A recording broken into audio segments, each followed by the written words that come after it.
English మాట్లాడడానికి భయపడుతున్నారా? అయితే మీకోసమే ఈ స్పోకెన్ ఇంగ్లీష్ క్లాసెస్. వెంటనే కాల్ చేసి జాయిన్ అవ్వండి. హాయ్, హలో, నమస్తే, welcome back to Suman TV. ప్రస్తుతం మనతో పాటు ఉన్నారు psychologist and life coach doctor Madhurima Reddy గారు. మేడంతో మాట్లాడదాం. నమస్తే మ్యామ్. నమస్తే నవీన గారు.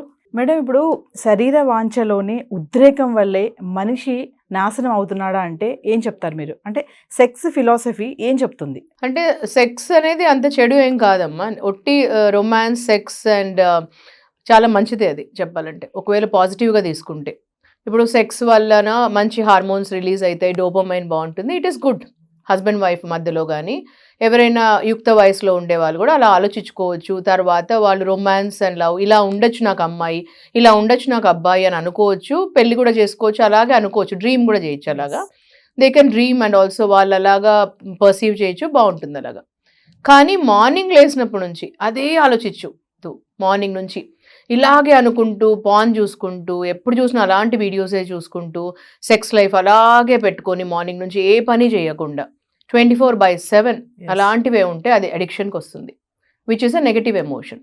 సో మార్నింగ్ నుంచి ఇదే పనిలో ఉంటే, వేరే పని ఆలోచన లేకుండా, ఒక వర్క్ లేకుండా, ప్యాషన్ లేకుండా, ఏం లేకుండా అడిక్షన్లో, anything addiction is a negative emotion.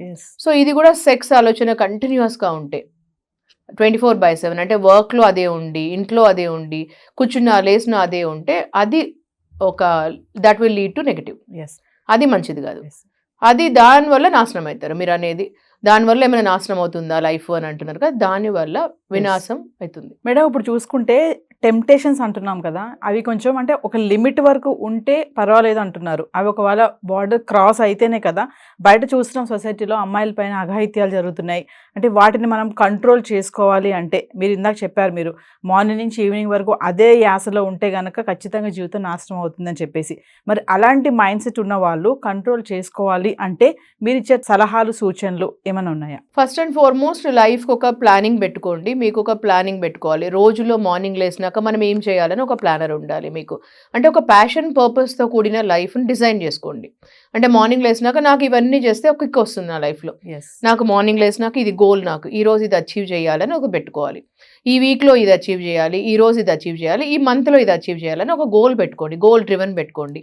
అది మీ ప్యాషన్ అయి ఉండాలి. మీకంటూ మీకు ప్యాషన్ ఉండాలి. అంటే మీకు ఎంతో సంతోషం అయ్యేది ఉండాలి. సో ఆ ప్యాషన్ని మీరు ఐడెంటిఫై చేస్తే మీకు దాని నుంచే పర్పస్ వస్తుంది. అంటే పర్పస్ అంటే మీరు ఏం చేయాలనుకుంటున్నారు, సంథింగ్ సర్వీస్ లాంటిది కావచ్చు, ఎనీథింగ్ కావచ్చు.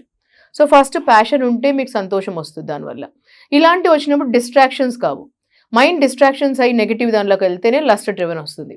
అంటే ఇప్పుడు అడిక్షన్స్ అన్ని ఎందుకు వస్తుంది అని అంటే, మెయిన్లీ సెక్స్ అడిక్షన్స్ ఎందుకు వస్తాయంటే లస్ట్ డ్రివెన్ ఉన్నప్పుడు. ఒక మనిషి రొమాన్స్ డ్రివెన్, లవ్ డ్రివెన్ అని ఉంటుందండి. తర్వాత లస్ట్ డ్రివెన్ ఉంటుంది. లస్ట్ అంటే నెగటివ్ ఎమోషన్. అంటే లస్ట్ అంటే ఎప్పుడూ సాటిస్ఫై కాదు. ఒక మనిషితో సాటిస్ఫై కాదు, ఒక అమ్మాయితో కాదు, ఒక అబ్బాయితో కాదు. అంటే ఏ ఏజ్లోనే రావచ్చు అది. అంటే ఒక ఏజ్కి ఒక లిమిట్ ఉంటుంది. అంటే ఒక మేబీ 30 yearsకి ఆగిపోతుందా, 40కి ఆగిపోతుందా, 50కా, 60కా, 80కా అని, 90కి కూడా ఆగదు.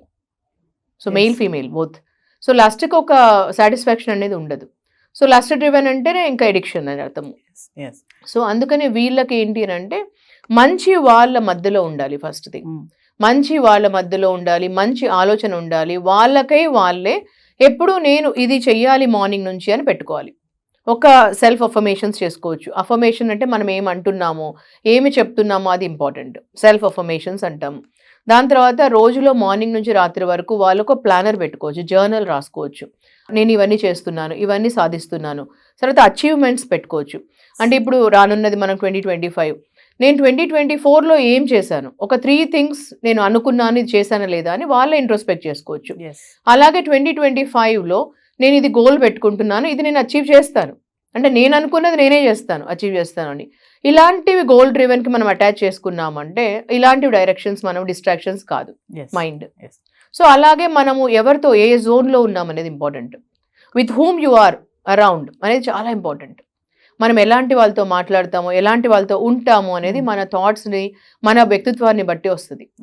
సో అలాంటి వాళ్ళతో ఒకవేళ మనం ఇప్పుడు అడిక్షన్స్లో ఉన్నామనుకోండి, అలాంటి వాళ్ళు చుట్టుపక్కల మాట్లాడుతుంటారు, అలాంటి వాళ్ళు అట్రాక్ట్ చేస్తాం మనకు తెలియకుండా. అందుకనే మనము అబ్జర్వ్ చేసుకోవాలి ఎవరితో ఉంటున్నాం ఎక్కువ, ఇలాంటివన్నీ. సో దీనిల వల్ల వాళ్ళకు మంచి జరుగుతుంది. వాళ్ళు చూసుకొని, వాళ్ళు ఇంట్రోస్పెక్ట్ చేసుకొని, వాళ్ళ ఆలోచన శక్తిని చూసుకోవాలి. సో మంచి ఉద్దేశాలు పెట్టుకోవాలి అచీవ్ చేయడానికి. మ్యామ్ సెక్స్ ఫిలాసఫీ అంటారు కదా, మామూలుగా సెక్స్ అనగానే చాలా మంది అదేదో అది అంటే చెడు మాట అన్న ఫీలింగ్ లో చాలా మంది ఉన్నారు. మిమ్మల్ని అడిగితే ఏం చెప్తారు, అంటే సెక్స్ ఫిలాసఫీ అంటే ఏమంటారు మీరు? సెక్స్ అనేది డెఫినెట్లీ చెడు ఏం కాదండి. సెక్స్ అనేది చాలా ఇంపార్టెంట్ అయింది. ఈవెన్ మైండ్కి కూడా చాలా మంచిది. అండ్ అది డోపమైన్ కూడా రిలీజ్ చేస్తుంది, చాలా మంచిది అది. ఈవెన్ హస్బెండ్ వైఫ్ మధ్యలో గుడ్ సెక్స్ లైఫ్ ఉంటే వాళ్ళకి చాలా మంచి హ్యాపీనెస్ ఉంటుంది వాళ్ళిద్దరి మధ్యలో కూడా. So it is one of the good thing. And వాళ్ళిద్దరి మధ్యలో లవ్, రొమాన్స్ అండ్ సెక్స్ ఉండాలి. ఈ లోపల చాలా మంది చూస్తున్నాం అది గ్యాప్ వస్తుంది హస్బెండ్ వైఫ్ మధ్యలో.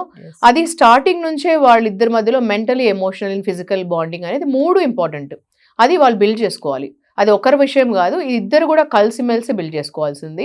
So sex is a good life. Actually sexual life అనేది it's a good one. Madam ఇప్పుడు మనం యూత్నే తీసుకుందాం, టీనేజర్స్ని చూసుకుంటే వాళ్ళకి మనం ఏమీ చెప్పాల్సిన అవసరం లేదు. ప్రతి ఒక్కటి కూడా వాళ్ళకి తెలిసిపోతుంది, ఎందుకంటే మూవీస్లో చూస్తున్నారు, యూట్యూబ్లో కానీ అక్కడ చూస్తున్నారు. ఇంట్లో కూడా మనం టీవీ చూసేటప్పుడు అలాంటి సీన్ ఏదైనా వచ్చిందనుకోండి, మనం టక్మని దాన్ని మార్చేయడానికి ప్రయత్నిస్తూ ఉంటాం. అసలు టీనేజర్స్ ఉన్నటువంటి పేరెంట్స్ పిల్లలతో ఈ సెక్స్ గురించి కానీ ఈ టాపిక్ గురించి మాట్లాడాలి అంటే అది ఎంతవరకు కరెక్ట్ అంటారు, మీ ఉద్దేశం ఏంటి? యాక్చువల్లీ చిన్నప్పటి నుంచే అండి ఈ మధ్య స్కూల్లో కూడా good touch and bad touch చెప్తున్నాం అమ్మాయిలకు కూడా. ముందు ఒకప్పుడు లేదు, మేము చదువుకునే రోజుల్లో చిన్నప్పుడు అప్పుడంతా లేదు స్కూల్లో. ఇప్పుడు ఏంటంటే అప్పుడు నేను స్కూల్లో స్పోర్ట్స్ పర్సన్ అయినా అప్పుడు లేదు మాకు అవేర్నెస్ అవన్నీ. కానీ ఇప్పుడు ఏంటంటే సెక్స్ ఎడ్యుకేషన్ స్కూల్లో నుంచి ఉంది, అమ్మాయిలకు ఉంది, అబ్బాయిలకు ఉంది. చాలా మట్టుకు ఇంటర్నేషనల్ స్కూల్స్లో ఉంటుంది నవీన ఈ మధ్యలో. సో అలాగే వాళ్ళకు సెక్స్ ఎడ్యుకేషన్ ఎలా ఉంటుందో 9th 10thలో వచ్చేసరికి ఉంటుంది, 11th 12thలో కూడా ఉంటుంది. కానీ పేరెంట్స్ కూడా ఒకవేళ అవేర్నెస్ ఉండి పేరెంట్స్ కూడా వాళ్ళతో కూర్చొని మాట్లాడచ్చు, అట్లీస్ట్ బేసిక్స్ చెప్పొచ్చు వాళ్ళకి. అప్పుడు ఏమవుతుందంటే పిల్లలకి బయట ఎక్కడి నుంచో వచ్చే బదులు కొన్ని బేసిక్ నాలెడ్జ్ పేరెంట్స్ నుంచే తెలిస్తే బాగుంటుంది. ఇప్పుడు ఒక రిలేషన్షిప్ నేను అన్ని చెప్తాను అందరితో, పేరెంట్స్కి పిల్లలకి మధ్యలో ఉండాల్సిన best relationship is friendship relation. So one of the best relationship అందరికీ ఉండాల్సింది ఇప్పుడు సిస్టర్స్కి బ్రదర్స్కి మధ్యలో, పేరెంట్స్కి పిల్లలకి మధ్యలో ఉండాల్సిన రిలేషన్ బెస్ట్ ఫ్రెండ్ రిలేషన్. అంటే నువ్వు ఒక బెస్ట్ ఫ్రెండ్ లాగా ఉంటున్నావా లేదా అని. ఇప్పుడు ఈ మధ్యలో చూస్తే ఒక ఇంట్లోనే ఉంటారు అందరూ, కానీ ఒక రూమ్లో ఫోన్లో మెసేజ్ చేసుకుంటారు, ఫోన్లో మాట్లాడతారు. మనము ఫేస్బుక్తో కనెక్ట్ అవుతాం, ఇంటర్నెట్తో కనెక్ట్ అవుతాం, అన్ని సోషల్ మీడియాతో కనెక్ట్ అవుతాం, కానీ ఒకరితో మనసు కనెక్ట్ కాలేకపోతున్నాం. అదే హ్యూజ్ ఇష్యూ మధ్యలో. సో ఆ ఇష్యూ పోవాలంటే కూడా మెయిన్లీ మనం ఏం చేయాలి అని అంటే పిల్లలతో కూర్చొని మాట్లాడాలి. ఎప్పుడైతే మనం పిల్లలతో కూర్చొని మాట్లాడతామో వాళ్ళు మనతో ఐ టు ఐ కాంటాక్ట్ పెట్టుకుంటారు, మనసుతో మనసు కనెక్ట్ పెడతారు. అప్పుడు మనం వాళ్ళతో మనసు విప్పి మాట్లాడచ్చు. అప్పుడు వాళ్ళ థాట్స్ అబ్జర్వ్ చేయొచ్చు, ఏం థాట్స్ ఉన్నాయి వాళ్ళకు అని. లేదంటే ఈ మధ్యలో నేను చాలా మంది పేరెంట్స్ చెప్తుంటారు, పిల్లలు ఇలా అన్నారు, మాతో ఇలా మాట్లాడతారు, చూడండి మా టైంలో మేము అలా మాట్లాడే వాళ్ళం కాదండి అంటారు. అంటే వాళ్ళ టైంలో వేరేగా ఉండింది కల్చర్, వేరేగా ఉండింది. అప్పుడు వేరేగా అసలు టీవీ అలా సోషల్ మీడియా వేరేగా ఉండేది. టీవీలో దూరదర్శన్ మాత్రమే వచ్చేది, ఎప్పుడో ఒక రోజు చూసేవాళ్ళం దూరదర్శన్ కూడా. ఇప్పుడు మీడియా అలా లేదు, సోషల్ మీడియా అలా లేదు, టీవీ ఛానల్స్ అలా లేవు, నెట్ఫ్లిక్స్ అలా లేదు. సో ఇప్పుడు అంతా అడ్వాన్స్డ్ అయిపోయింది, వాళ్ళకి అన్నీ ఆల్రెడీ తెలుసు. సో ఇప్పుడు పేరెంట్స్ కూడా వాళ్ళు నార్మల్గా మంచిగా సోషల్గా మంచిగా మాట్లాడితే పిల్లలతో చాలా వాళ్ళు కూడా షేర్ చేసుకుంటారు. మేము ఓవరాల్ ఒక విషయం చెప్పండి ఫైనల్గా. ఫ్రెండ్షిప్ అన్నారు ఇందాక, పేరెంట్స్ పిల్లలతో ఫ్రెండ్స్లా ఉండాలంటున్నారు, కానీ ఆ ఫ్రెండ్షిప్ అనేది చాలా ఎక్కువైపోయింది ఇప్పుడు, అంటే లీనియస్ అయిపోయింది, ఎక్కువ ఫ్రీడమ్ ఇచ్చేయడము. ఇంకా ఫ్రెండ్స్ కంటే ఎక్కువ అయిపోయారు పేరెంట్స్ పిల్లలతోటి, లీనియస్ ఇవ్వడము, వాళ్ళని కొంచెం ఏమంటారు అంటే కాన్సన్ట్రేషన్ చేయకపోవడం, ఇది కూడా కొంచెం రాంగ్ వేలో కూడా మనకు తీసుకెళ్తుంది కదా. అంత ఫ్రీగా ఉన్నటువంటి పేరెంట్స్కి మీరేం చెప్తారు? అంటే పిల్లల్ని ఫ్రీగా వదిలేసి ఒక ఫ్రెండ్లీ నేచర్గా ఉన్నటువంటి పేరెంట్స్ వల్ల కూడా చాలా ప్రాబ్లమ్స్ వస్తున్నాయి కూడా. ఇలాంటి ఇప్పుడు మీరు అన్నట్టుగా సెక్స్ పరంగా కానీ ఇలాంటి వాళ్ళలో వెళ్ళడానికి కూడా ఛాన్సెస్ చాలానే ఉన్నాయి కదా. ఫైనల్గా ఏం చెప్తారు అలాంటి పేరెంట్స్? కానీ ఫ్రీడమ్ ఇవ్వడము అని అంటే కంప్లీట్గా వదిలేసేసి మీరు ఎక్కడికైనా వెళ్ళండి, మార్నింగ్ 24 hours మేము ఎక్కడికైనా వెళ్తాం, మేము జాబ్ చేస్తున్నాం అనేది కాదు ఫ్రీడమ్ అంటే. ఫ్రీడమ్ అంటే ఫ్రీడమ్ ఆఫ్ ఎక్స్ప్రెషన్ అని అర్థం. అంటే ఒక మనిషికి ఏం మాట్లాడాలో, వాళ్ళు ఏం మాట్లాడతారో మనతో వచ్చి చెప్పడం.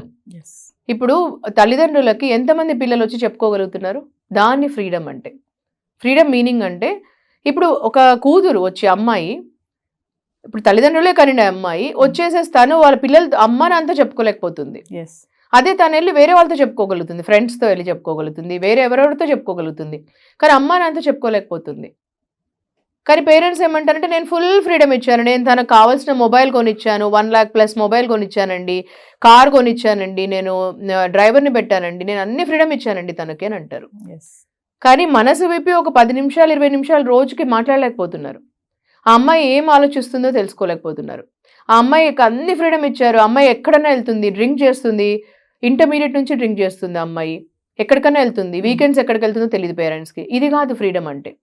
ఫ్రీడమ్ అంటే ఫ్రీడమ్ ఆఫ్ స్పీచ్, అంటే ఫ్రీడమ్ ఆఫ్ ఎక్స్ప్రెషన్. ఆ అమ్మాయి మనసు విప్పి నీతో మాట్లాడుతుంటే రోజుకు ఒక 10 నిమిషాలే మాట్లాడాల్సింది మనం. అంటే మార్నింగ్ ఒక 10 minutes I to eye contact పెట్టుకొని రాత్రి ఒక 10 నిమిషాలు మాట్లాడితే పిల్లలతో, అమ్మాయి అయినా అబ్బాయి అయినా, మనం కన్న పిల్లలతో వాళ్ళు ఎలా ఆలోచిస్తున్నారో తెలుస్తుంది మనకు, వాళ్ళ ఆలోచన ఎలా ఉంటుందని. అది ఫ్రీడమ్ అంటే. ఫ్రీడమ్ అంటే మనం 1 మంత్ అంతా మన పాటికి మనము, తండ్రి ఏమో తండ్రి పాటికి బిజీగా ఉండడము, తల్లి ఏమో తల్లి పాటికి బిజీగా ఉండడము, నేను వాకింగ్ చేస్తున్నా, నేను స్ట్రెస్లో ఉన్నా, నేను చిల్అవుట్ అవుతాను, నేను ఇలా ఉంటున్నానని హస్బెండ్ వైఫ్ అనుకోవడము ఎప్పుడు. పిల్లలు కూడా నేను ఫుల్ ఫ్రీడమ్ ఇచ్చేస్తాను పిల్లలకి అనుకోవడం కాదండి. అంటే ఎవరి దారిలో వాళ్ళు వెళ్ళడం కాదండి ఫ్రీడమ్ అంటే. ఫ్రీడమ్ అంటే మనం అందరం కనెక్టెడ్గా ఉన్నాము అనడం ఫ్రీడమ్. అంటే మనకు ఆ స్పేస్ తీసుకుంటాం అందరము. తండ్రి తీసుకోవచ్చు స్పేస్, పిల్లలు తీసుకోవచ్చు. అట్ ద సేమ్ టైం మన అందరూ కనెక్టెడ్గా ఉన్నాము ఒక ఫ్యామిలీ బౌండరీతో, ఒక డిసిప్లిన్తో కనెక్టెడ్గా ఉన్నాం అందరము అనుకోవడం ఫ్రీడమ్ అంటే. అంటే మీరేం చేస్తున్నారో నాకు కూడా తెలుసు. నన్ను అందరం ఒక చుట్టుపక్కల మనం అందరం రౌండ్గా కనెక్టెడ్గా ఉన్నాం. We are all connected to each other. Thank you thank you అండి.